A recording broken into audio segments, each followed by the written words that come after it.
Okay, we're recording. Okay. Hi, hello everyone, and welcome, Julia. This time for this appointment on Thursdays, take it easy.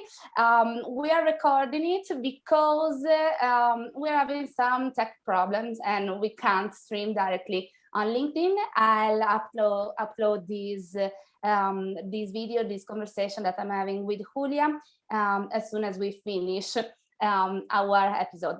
So thank you so much, Julia, not Julia, for being here today with me. I'll let you introduce yourself so you can tell everyone who you are, what you do, and then we can dive into today's topic. Hello, everybody. Thank you, Sota. Thank you very much for having me. Well, did you know I have a relocation company, a small relocation company based in Madrid. And we help people that move to Madrid for at least 1 year. And we help them to look for a home, also with the schools and also with paperwork. Oh, wow, the entire package. Yes, most of it. Not all the paperwork, but most of it. Also including immigration. Oh, wow. And this is important because I have many foreign friends and all of them had troubles or difficulties coming to Spain with all the paperwork and also finding the school. So yes, it's not difficult, but you have to know what to do. You have to know the steps. Yes.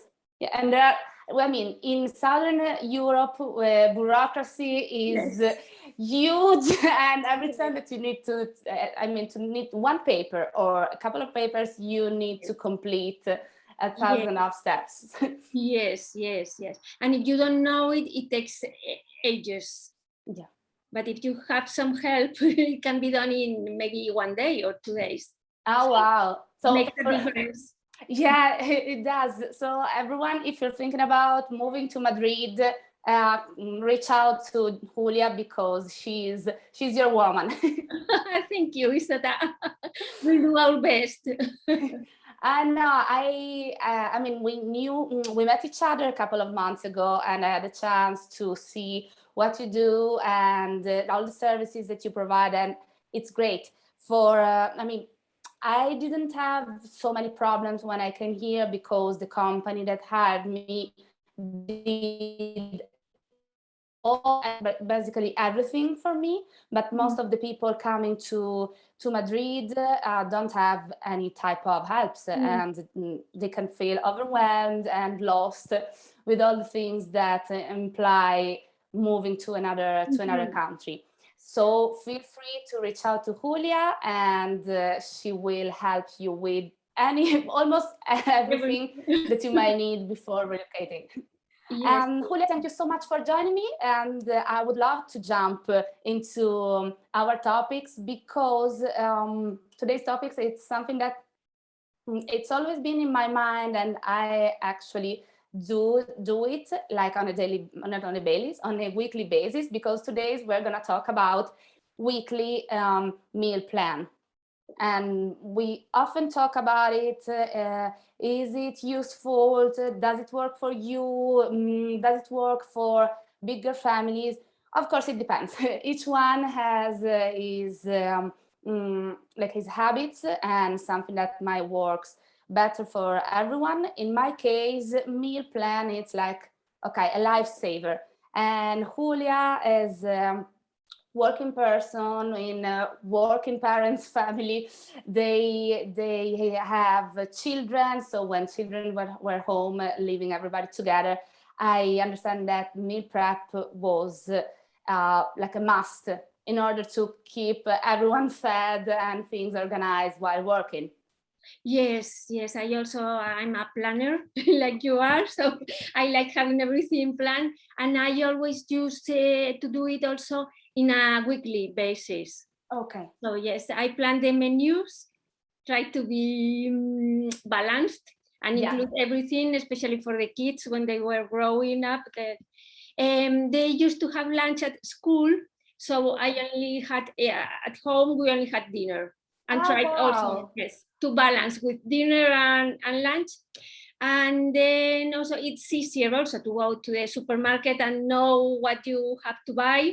Yes. And then every day it's not like a nightmare that you are thinking what I'm going to do today. Do I have this, or do I miss something? So yes, I think it's a lifesaver, as you said. Yeah. And also helps with the daily routines. Yes, because if you have everything ready, it's okay, just heat it up.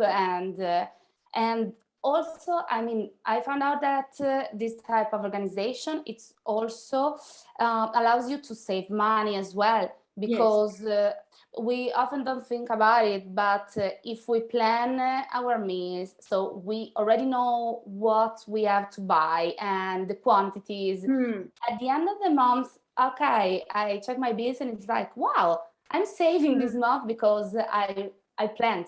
Yes, you don't waste so much money or so much food even. Exactly. Because sometimes there's a lot of leftovers that you don't know what to do with them. Yeah. And also, you can also plan based on what do you still have at home.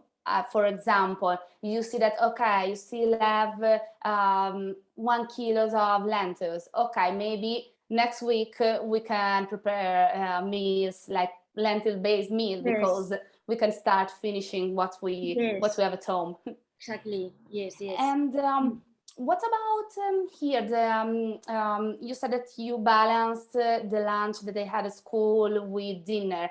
How is like a normal school lunch here in Spain? In Spain, it's like a Mediterranean diet, and they have 2 courses usually and a dessert. So they usually have the first usually is or soup, maybe lentils or pasta too. Okay. And then the second course usually is meat or fish. Yes, like some protein. Paella sometimes Oh, too. wow. Yeah. And pizza sometimes. As well. Oh, yes, because if you think about it, it's like a complete meal pizza, because you can find the nutrients. They used to do it only for special occasions. The pizza.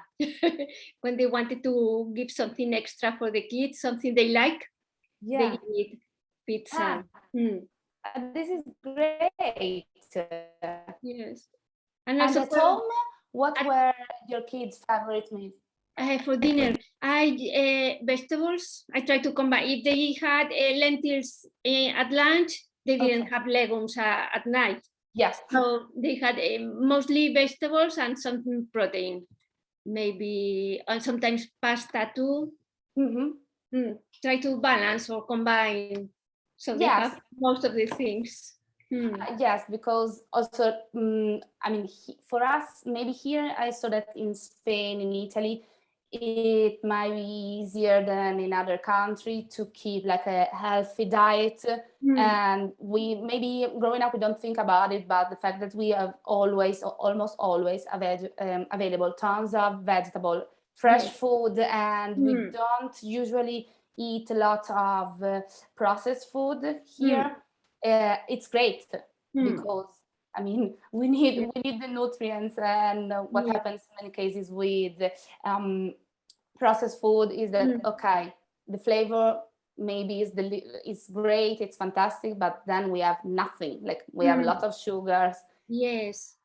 Now also in most schools, I think they are very mindful of food and lunch.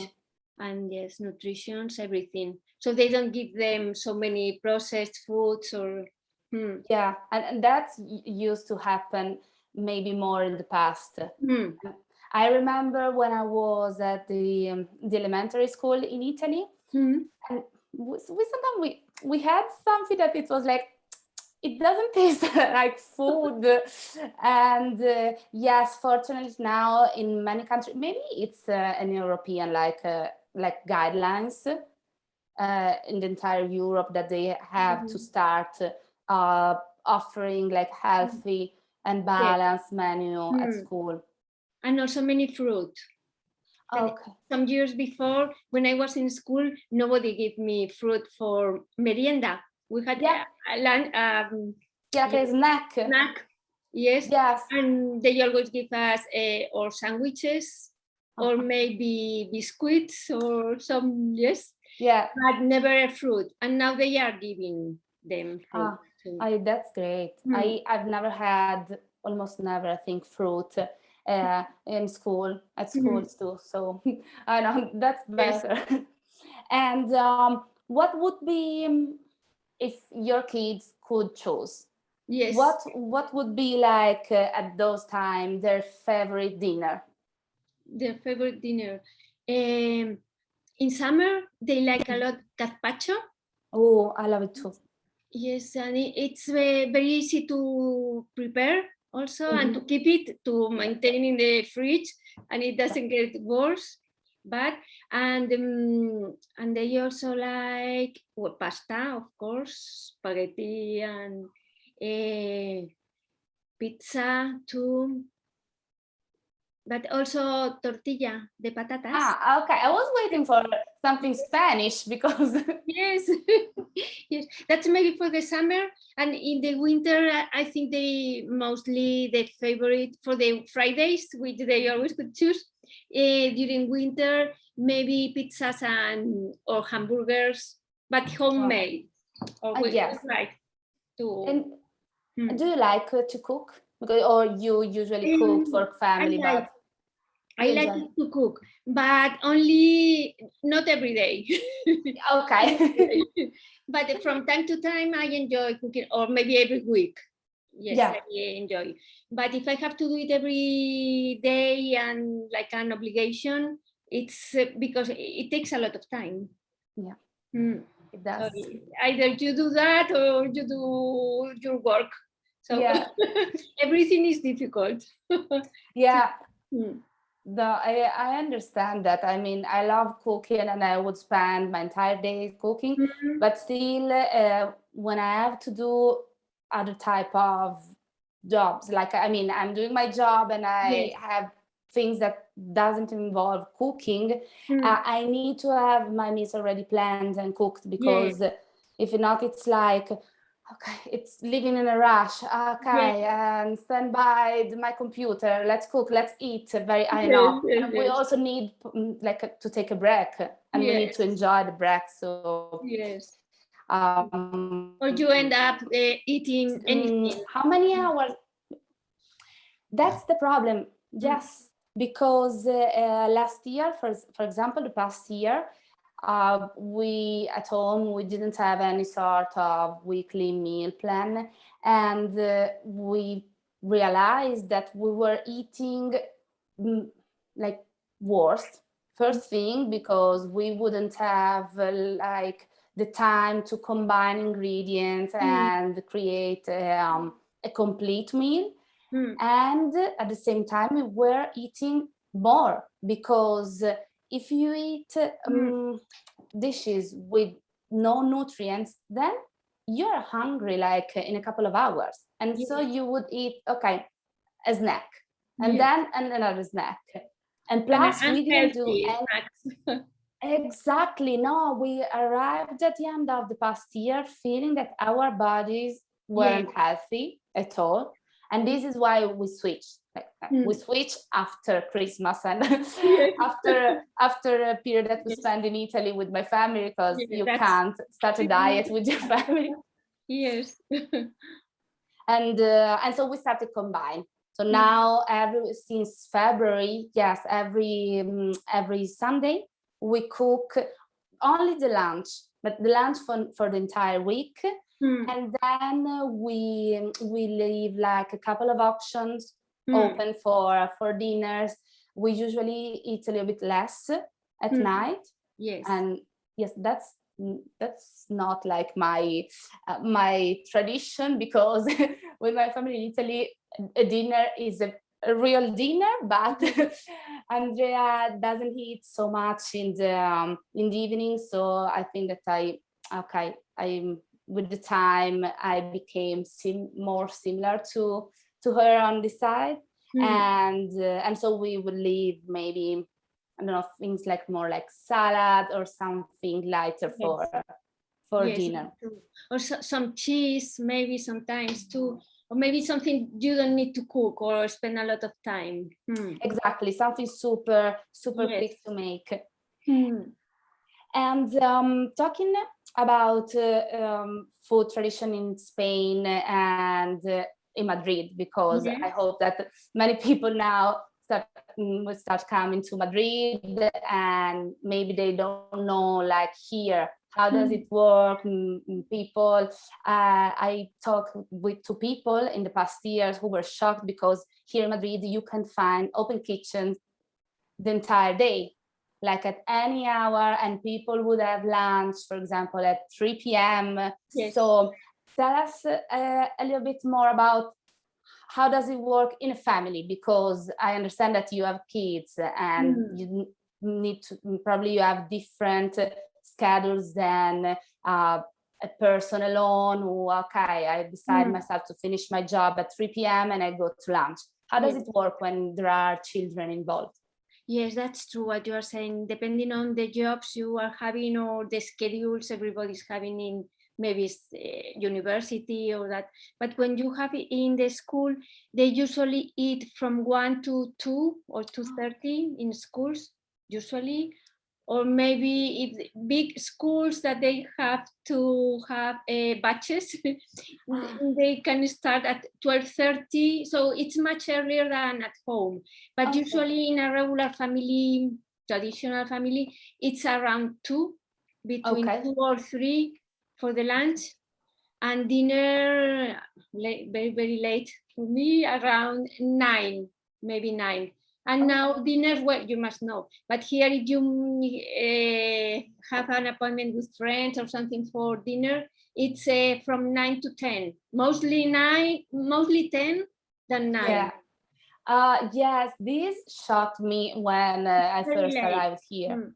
Yes, because it's like, I enjoyed it so much at that time, but at the beginning was, and I need to have like a first dinner before going to have dinner, because 10 p.m. it's, I mean, most of the time in Italy, it depends on the city, because in the north, they usually would have dinner like earlier, around some home, in some family, around 7 p.m., others 8, and then going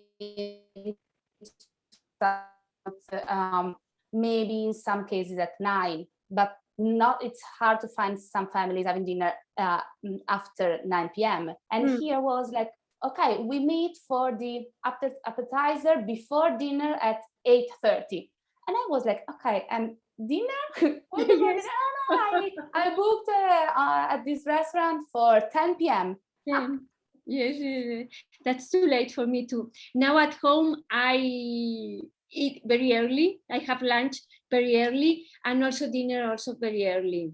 But my children don't. Well, they are older now, and they do, but they don't like to have it so early because it's different to their friends.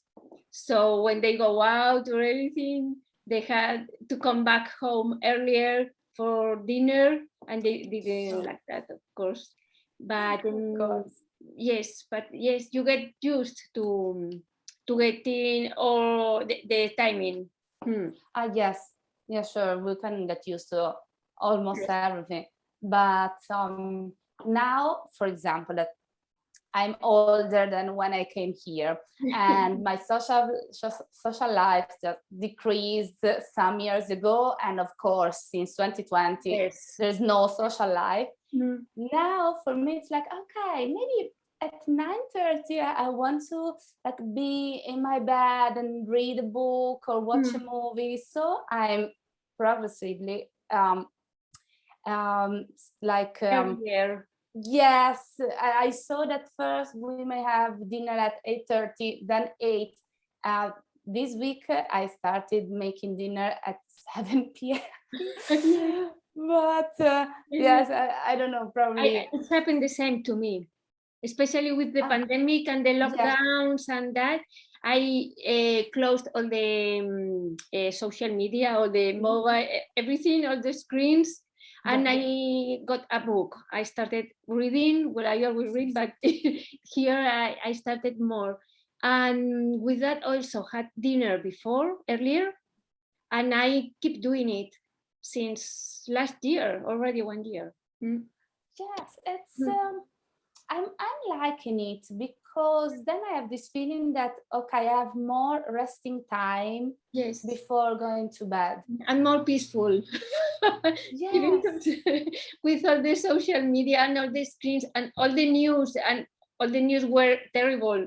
So it was like you couldn't sleep later. Yes, the same, and it's still happening here at home. Andrea and I, we like decide to put a break on the outside news and the outside world. They say, okay, at this hour we shut down everything, and the work day is done, and now let's like rest and enjoy the rest of the evening, at least a few hours before going to bed, because what happened before was that okay, we work a lot of hours and then we have a late dinner and we go to bed later, but it's like you're not really resting because you have been working the entire day, and then you go to bed and then you wake up and you start again.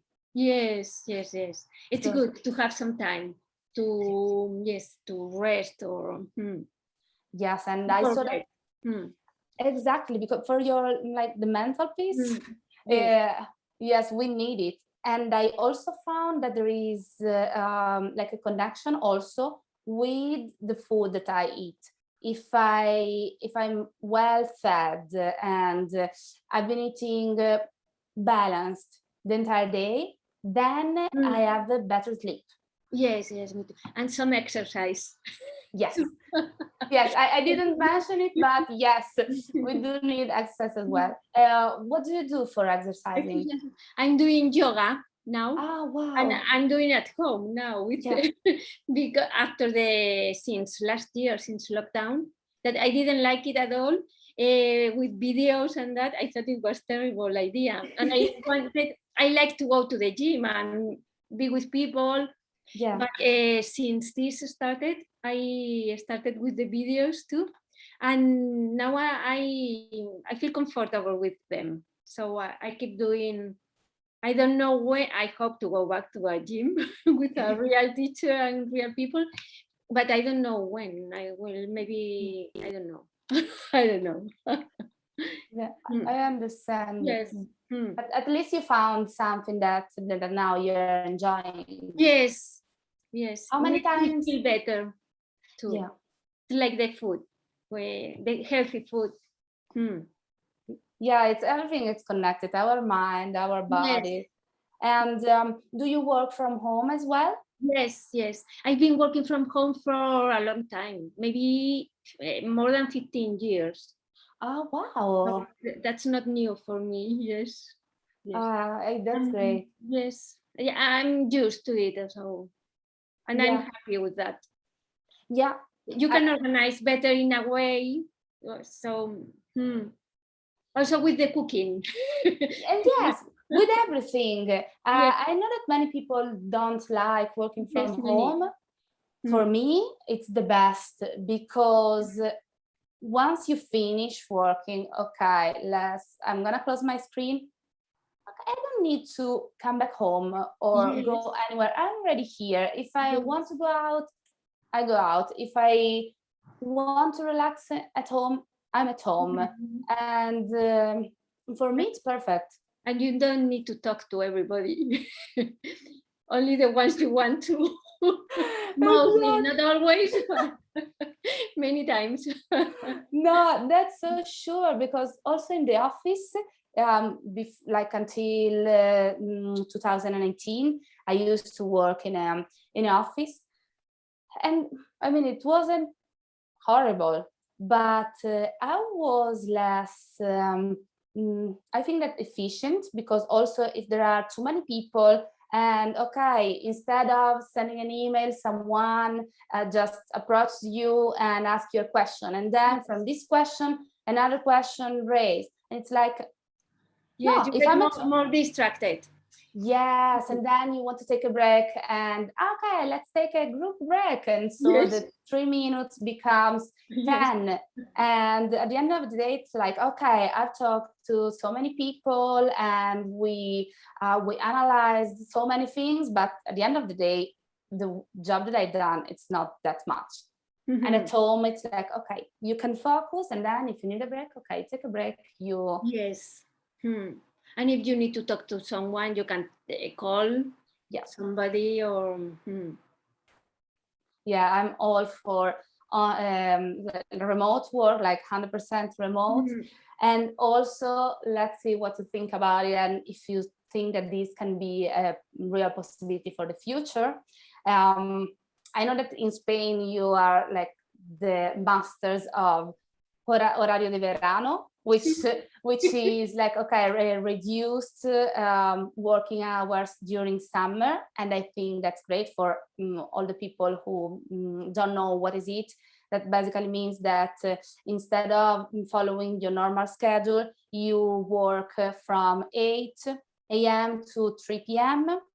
every day, and during 1 or 2 months in the summer, and then at 3 p.m. you're done. For me, it's great. I mean, I would love to have this schedule the entire year, and I would love to do also another thing, reduce 1 day the working week, working from Monday to Thursday. What are your thoughts about it? Do you think that it's something that we can like accomplish in the future? For the 4 days week, I'm not so sure. But maybe if balancing, so maybe some people from Monday to Thursday, but other people from Tuesday to Friday.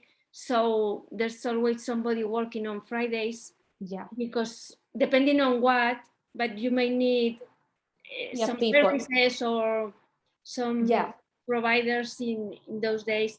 Or maybe also from Wednesday to Saturday. I don't know if somebody would be would like to do that, but maybe yes, it could be 4 days, but covering all the week. Maybe. Yeah. Yes. I don't know. Yes, this is clever. Yes, because it's true that in Spain, I don't know if in Italy, but that you spend a long time in the office during maybe from 9 to 6 or 7, many people and they can be working, and maybe they have 2 hours for lunch, and it cuts you in the middle of the day, and it's not so efficient. Yeah, it's not. And I think that also employees get more tired with this type of schedule. And okay, it's been this way years, but maybe if there is a way to improve the situation and make it maybe also more efficient, because when we are well rested and we're happy, we're most likely to give like the 100% of our capacities, and we commit more. So yes, you're absolutely right. Probably it's not it's not feasible for everyone having a working week from Monday to Thursday, but maybe there is a way just to cover more days and still leave a 4 days a 4-day working week. Maybe I was thinking about the public offices, for instance. We need them working on Fridays because it takes them a long time to do their work. So we need them to work on Fridays too. Yes, and also Friday afternoon, please, because in many cases, people who have to work the entire week, they need to go and do stuff. But yes, no, that's true. We need some sort like a turnover or something to cover the entire day. But if someday, Julia, you're ready to put the 4-day working week in your company, I'm here, and you need help, I'm ready to join you. That would be great. Okay. I think that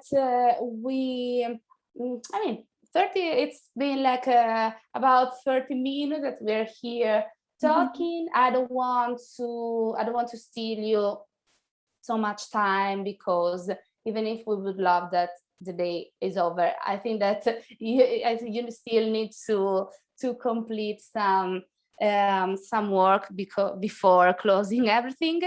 And I wanted to thank you a lot for sharing this Thursday break with me. And I'd love to ask you if there is something that you want to share with everyone. I know that you wrote a book, so I'll let you talk more about it. And for everyone, you're gonna find all the links to reach out to Julia and learn more about her books and her company in the description of the video. Well, thank you very much for having me, Sota. I had a very good time with you. Me too. The people.